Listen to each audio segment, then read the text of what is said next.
Hi, everybody. I'm Mike Downer. I'm your host. Welcome to the Unlearning Lab with JAR Consulting. I'm here with Kevin Wosmansky, President, Founder, CEO, and Chief Warehouse Officer. How are we doing today, Kevin?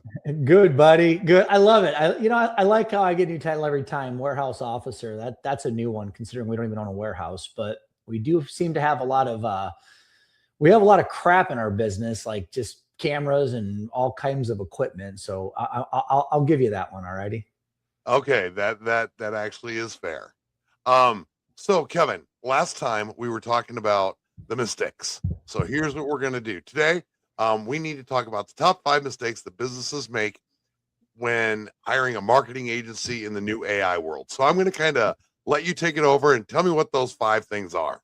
It's I love this question. This was fun. We kind of stumbled across this our last recording. So Mike, the top 5 mistakes businesses make when hiring a marketing agency in the new AI world are keyword stuffing, GEO listed as a service with no definable tech stack. I'm excited to talk about that one.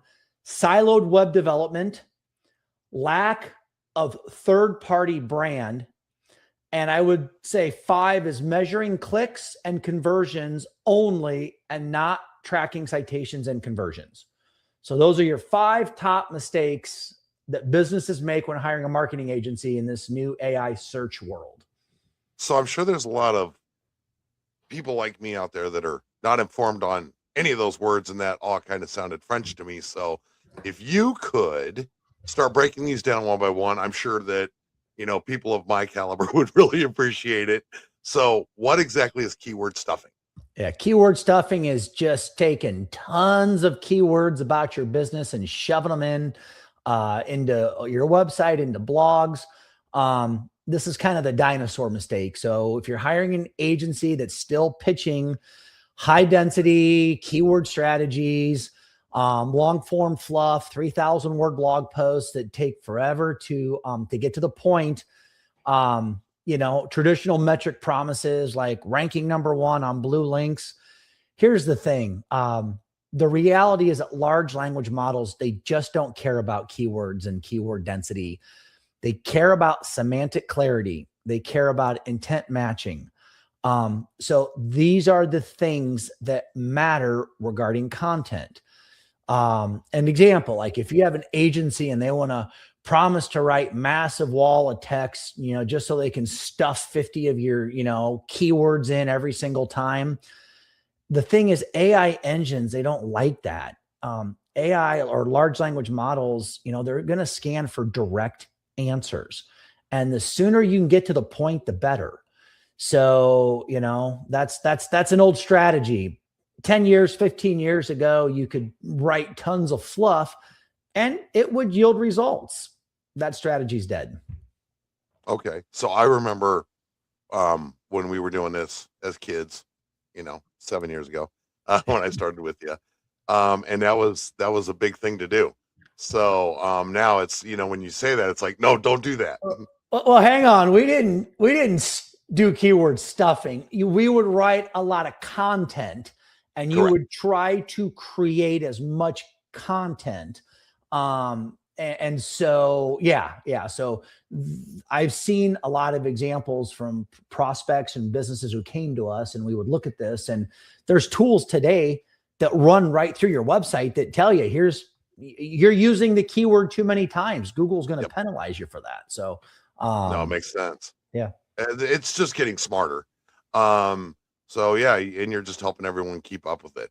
Okay. I think the second thing that you talked about, which I don't understand, maybe you can clarify this for me, is GEO listed as a service with no definable text stack. I don't, what does that mean? All right. This is a fun one here. So I was going to make this #1, but I thought we'd have an easier lead in. So generative engine optimization, AI search optimization, universal search optimization, large language model sentiment training, all of these brand new shiny buzzwords. And I'm seeing agencies are adding AI search optimization, all of these different things. The problem is this. if you do not have a sophisticated tech stack to measure and track this, then it is nothing more than shiny buzzwords. The reality is this: agencies should be talking about entity mapping, schema markup, LLMS.txt files, AI crawlers, and they should have all of the technology and tools to be able to map and track all of that. So we're in this new world where everybody wants ChatGPT to recommend their business, and businesses are quickly picking up to this trend. So when we say that, if you're looking at a marketing agency and they're using all these newfangled shiny buzzwords like GEO, which we use, they're on our website. Right. Ask the agency, how do you track this? At JAR Consulting Group, we have a multitude of tools that we use. We want to track how many AI crawlers are running through your website. We want to be able to track what the actual sentiment is. What does Gronk and ChatGPT and Gemini think? What is the sentiment rating they have towards your business? So when we bring a client on, we do a lot of analysis and audits up front to be able to show the clients all of this. But at the end, we want to know, like, how does Perplexity and ChatGPT, can they see your website? Are they scanning and crawling your website? What is the sentiment? What do they think about your website and your brand? So I guess I would say real GEO agencies, they're using tools that can simulate AI queries and build matches. And they're looking at the architecture of the website. So it's a lot more than just shiny buzzwords and we'll put content on your website for $2.99 a month. I would probably stay clear of websites that are companies that are just trying to say, here's an all-in-one solution, sign up today, put your credit card in, and we'll do this for you. My experience is that almost every single one of the times, those are solutions that are not going to deliver for you. Perfect. Okay. Now I actually understand that. So that's good. Number 3, you had said siloed web development. Tell me what that is. So I say siloed web development and SEO. So here's the mistake. The mistake's letting a web development team build a site that's entirely separate from your search engine optimization, your generative engine optimization team. And so what I'm talking about here is they're building a site and it's not really focused on your SEO, your GEO strategies. So this leads to like JavaScript, really heavy, really slow, siloed or gated sites that, quite frankly, AI crawlers and AI robots, they can't read it. So, the reality of this is large language model crawlers, they need lightweight, accessible code. If your website, your web dev team, if they're going to build this beautiful website that has all these great shiny bells and whistles, but it's uncrawlable, you know what? That's great. Humans see the website. It's aesthetic. It's beautiful, which you need a great user experience. So I'm not negating user experience for humans, but you have to build the UI. You have to build it so that the machines can read it, that they can crawl it. And I think that's really, really, really important, that as I'm trying to educate our clients, we need a website that is very readable for machines. And it has a great experience for humans. Does that make sense, Mike? Yeah, it does. It does. Yeah, I understand that, and that cleared that up, because I did not know what you meant by that when you and I first started talking about this. So yeah, well, let me drive that point home for you. If your website's a black box that requires heavy rendering, it has big walls, it's just large, it's very, very heavy, cumbersome. Large language models, they're going to treat you like you don't exist. So web development and AI optimization, they're married now, more so than they ever have been. Your code structure will dictate your visibility. And that's probably, I guess, one of the most important takeaways for a business owner is to understand that you might have invested heavily in a website a year, 2 years, 5 years ago. But guess what? It's most likely that code is set up in such a way that large language models, they're not able to easily read it. No, that makes completely that. Yeah, keep up with the times. So, the fourth thing that we had discussed was lack of third-party brand. What do you mean by lack of third-party brand? So we've talked real heavy about your website, right? Okay. Yep. So a business that only focuses on their website, guess what? They're probably not going to get recommended by large language models. Why is that? It's because large language models are trained on the entire web. So like when an AI assistant, an agentic agent, recommends the best digital marketing, the best digital ad software, it's looking at a website, but it's looking at third-party recommendations. So Reddit, product reviews, if you qualify to be on Wikipedia, or are you on tech forums? Are you in any other articles that are out there? So the point here is that you have to really focus on the website, but what do third parties think about your brand? An agency can optimize their blogs perfectly, but if no one else is talking about you online, AI is not going to trust you. So modern GEO requires digital public relations, essentially, a community presence, because LLMs, they establish trust by cross-referencing other authoritative sources. So when we talk about this, yeah, website's critical, but now we need to be focusing on the broader spectrum of your actual, your business's digital footprint. Okay. Yeah. Now that makes complete sense. You're doing a great job. You do a really good job of talking to me like I'm a 5-year-old, Kevin. So it makes things very easy for me. Okay. I got teenage daughters, Mike. So I got to get it really digestible, which by the way, that's what large language models want, right? The day of 3,000 words fluff. And Mike, you know me, I can drone on and on and on.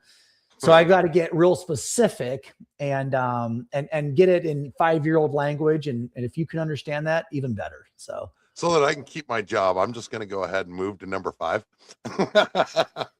So, number 5, was measuring clicks and conversions only and not tracking citations and conversions. What do you mean? What do I mean? So obviously, if your business is doing any type of digital marketing or advertising, the top of funnel metrics are always clicks, click-through rate, ad served, impressions. Those are important. You need to track them. We track them, right? That's a top line metric. But as another top line metric today, we need to be also tracking citations, specifically citations conversions. And what I mean by this is, where is your business being cited? Okay. So I would say the mistake is businesses accepting monthly reports that only focus on impressions and organic clicks. Here's the reality, Mike. As AI search answers users' queries directly on a search page, traditional organic clicks, they're going to start to decrease. We know this, right? Highly qualified AI referral traffic, it goes up. So here's the takeaway. The takeaway is that you should be tracking website activity, clicks and conversions and things like that coming into your website. If you're doing paid advertising, we absolutely want to look at click-through rates and all of that. But we need to start tracking the citations. We need to start looking at things as simple as your NAP, your name, address, phone numbers. Is your business listed and cited in all of the traditional business directories? Is it starting to appear in other top of funnel directories that are out there? So, I guess my talking point here would be, when you think about the conversion funnel, it's shifted. So when a user asks a large language model for a solution, the LLM is going to provide you a brand name and a citation link. When the user clicks through, they're ready to buy. So if the agency you're talking to isn't tracking these AI citation share of voice, then they're leaving out a massively important metric in terms of things that we should be tracking for your business. Okay. That makes sense? It actually did. You did a great job of making it digestible, as you said. Well, and these come to us from things that we hear from prospective business partners and from our existing clients. And that's why it's kind of fun to talk about this, because everything I'm talking about, this is just real world stuff. And so right. That's what I see on a day-to-day basis. So 100%. So we've gone over the 5 mistakes that businesses make when hiring an agency. I think that you've got this pretty well covered, and we know that anytime you deal with JAR Consulting, that it won't be a mistake. Yeah, well, and I'm saying this because if anybody's out there and they're watching this, I want them to know the top 5 mistakes that we see businesses make when they hire a marketing agency in this new AI world. There's 5 specific things right there to look at: keyword stuffing, GEO, when they just list it as a service but they can't define the tech stack. I would say siloed web development, lack of their third-party brand, or not focusing on your entire digital footprint, and just measuring clicks and conversions only, but not tracking the citations. So, when you're looking at hiring a marketing agency, I think those are 5 really important digestible things you can take a look at throughout that process. And I think that'll help somebody make a really informed decision. I agree. So I'm going to lead us into our next episode. So if you're looking for a marketing agency, you probably do what everybody else does and, look at Google reviews. So maybe we should talk about that next time. That's a great one, Mike. Boy, Google reviews and online reviews. That'd be a great one to talk about here. So let's try that next time, because I want to learn a little bit more about that, if that's okay with you. I love it. Appreciate you being on today, Mike. Thank you, man. Hey, thanks, Kevin.